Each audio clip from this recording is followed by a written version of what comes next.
같이 말씀 봉독하도록 하겠습니다. 요한복음 1장 35절에서 51절까지 말씀입니다. 신약성경 143페이지 전으로 있습니다. 요한복음 1장 35절에서 51절까지의 말씀, 드라마 바이블로 함께 봉독하도록 하겠습니다. 또 이튿날 요한이 자기 제자 중 두 사람과 함께 섰다가 예수께서 거니심을 보고 말하되, 보라, 하나님의 어린 양이로다.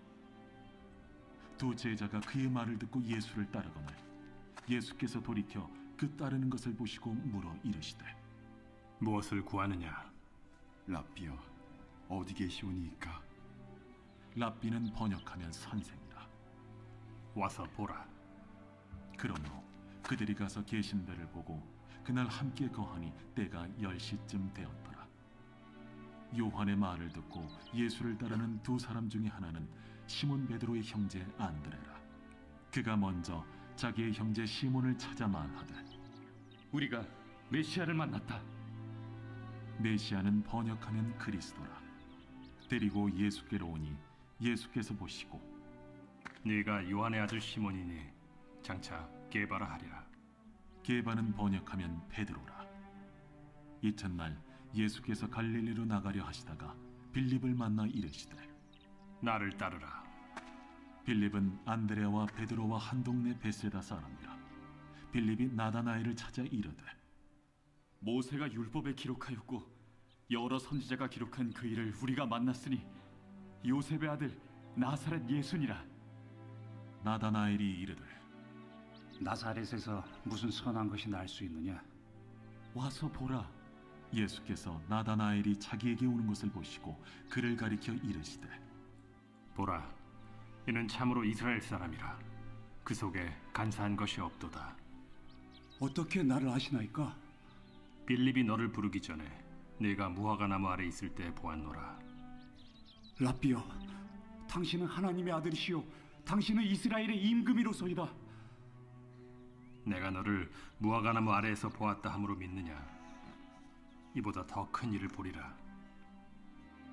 진실로 진실로 너희에게 이르노니 하늘이 열리고 하나님의 사자들이 인자 위에 오르락 내리락 하는 것을 보리라.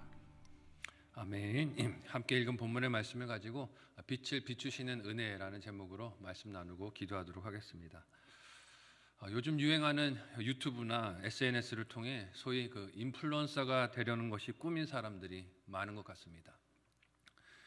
꼭 그 연령이 어리거나 젊은 사람들에게만 제한되는 것은 아닌 것을 봅니다.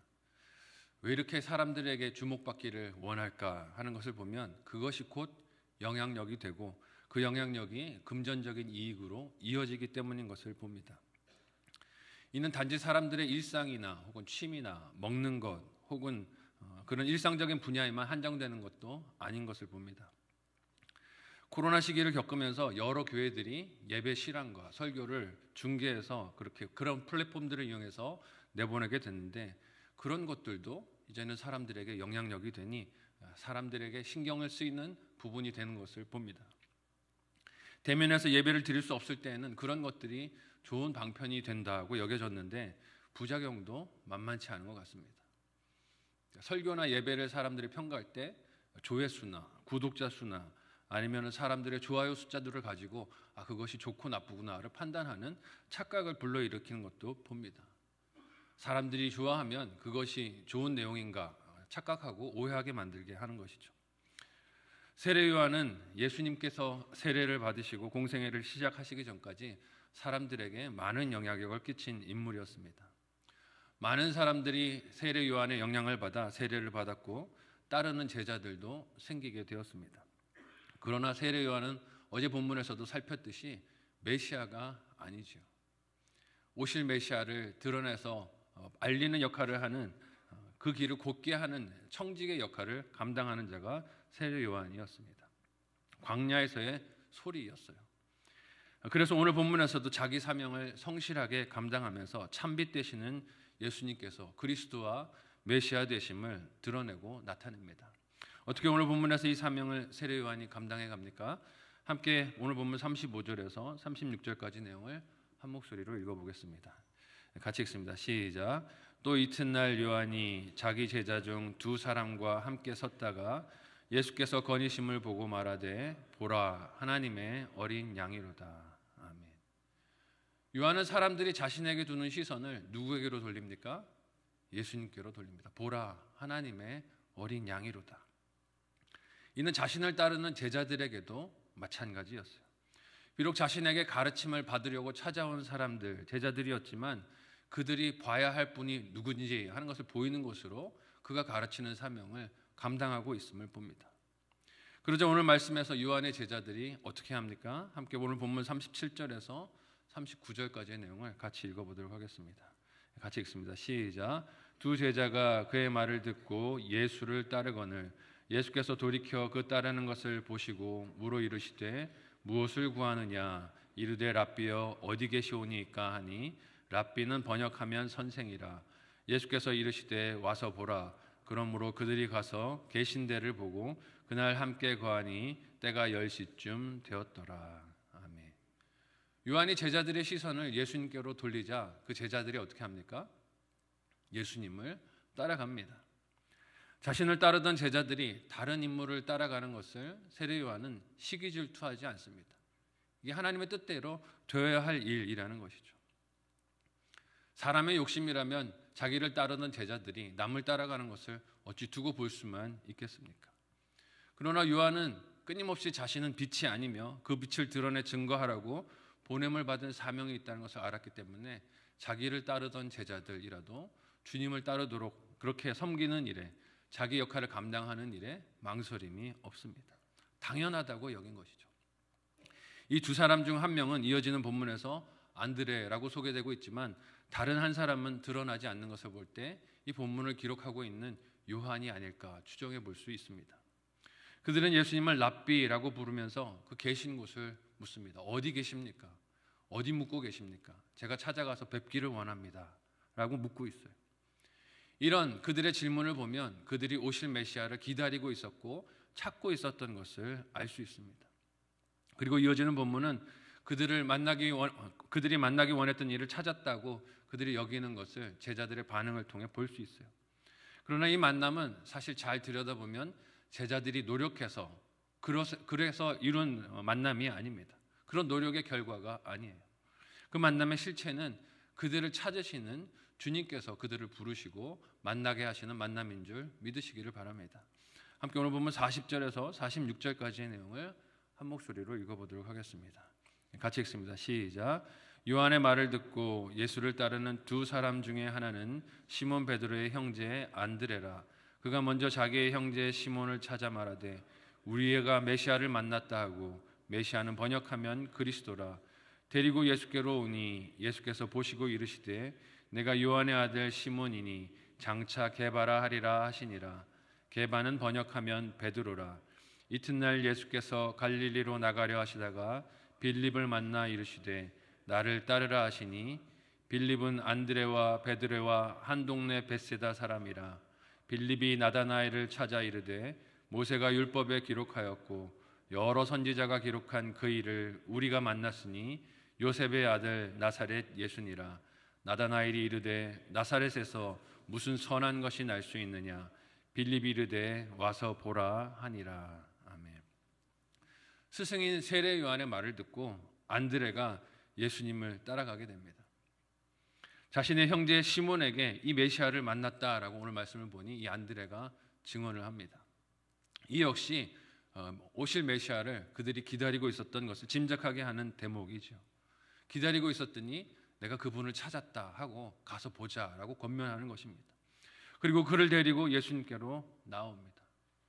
겉으로 볼 때는 예수님께 열심히 찾는 자들이 이렇게 나온 것 같이 느껴집니다. 그들이 열심히 찾고 기다렸기 때문에 예수님을 만난 것 같이 보여요. 그들이 제자가 되기를 스스로 선택한 것 같이요. 하지만 안드레가 데리고 온 형제 시몬을 예수님께서 너는 이제 게바라고 불릴 것이다 라고 호칭하시는 장면에서 우리가 무엇을 알 수 있습니까?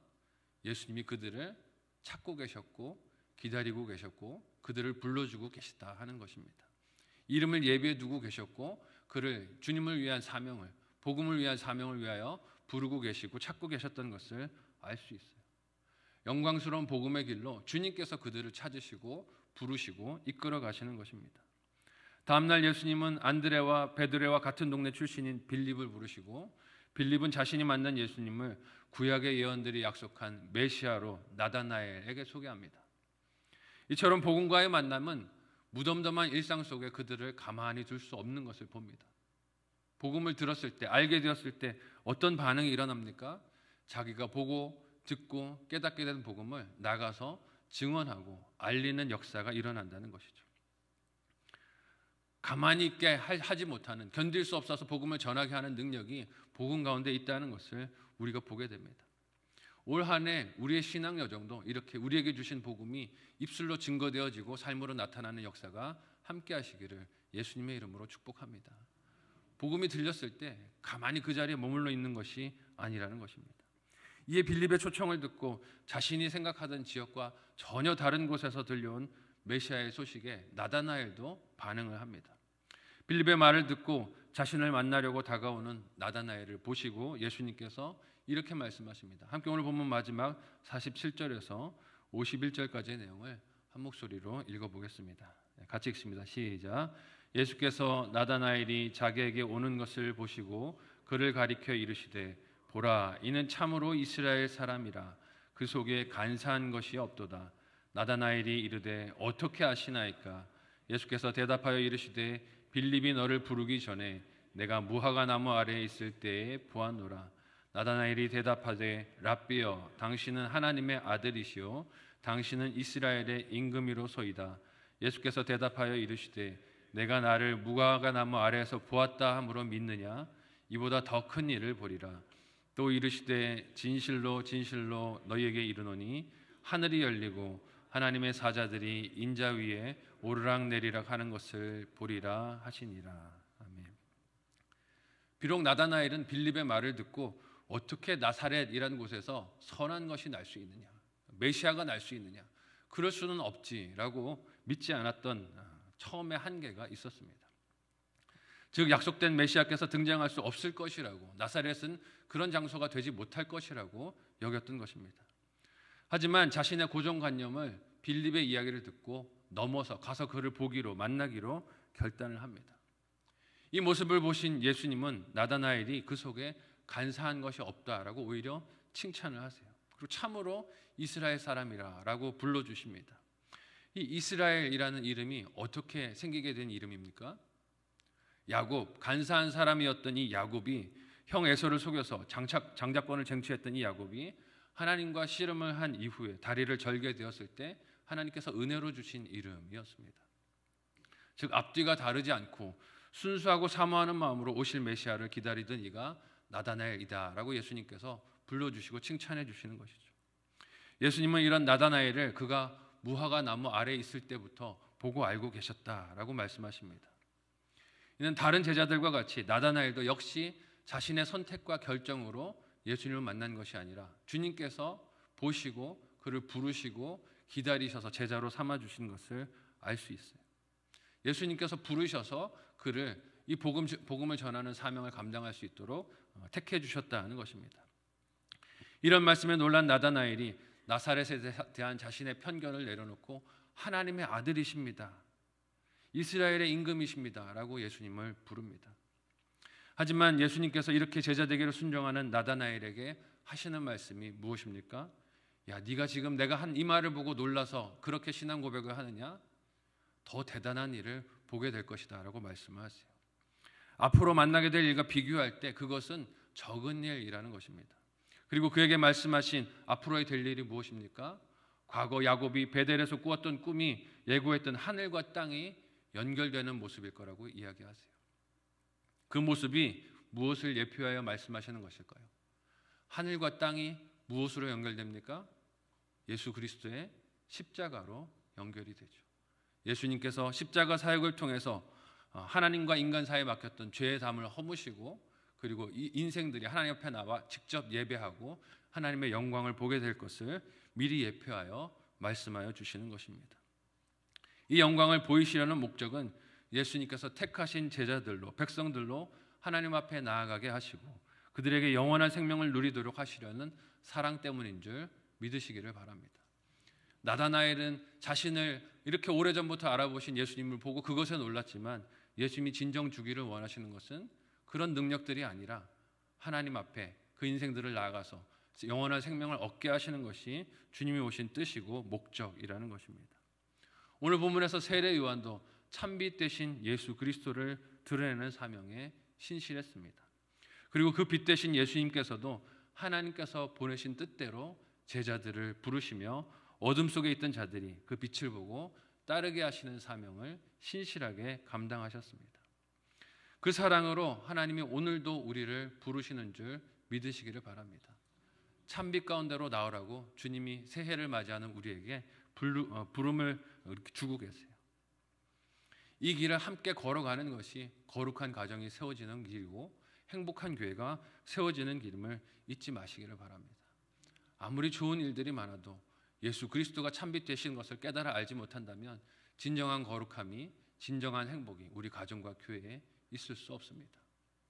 오늘 본문에서 예수님께서 말씀하신 것처럼 예수 그리스도를 통하여 하늘과 땅이 연결되는 놀라운 십자가의 은혜를 이 한 해 동안 잊지 않고 늘 기억하고 붙들며 오늘 본문 속의 제자들과 같이 와서 보라, 힘써 전하고 그것을 통하여 잃어버린 영혼들이 회복되고 주님 품에 돌아오는 큰 기쁨과 행복이 올 한 해 우리 교회 공동체 가운데 늘 넘치시기를 예수님의 이름으로 간절히 소원하고 축복합니다. 아멘.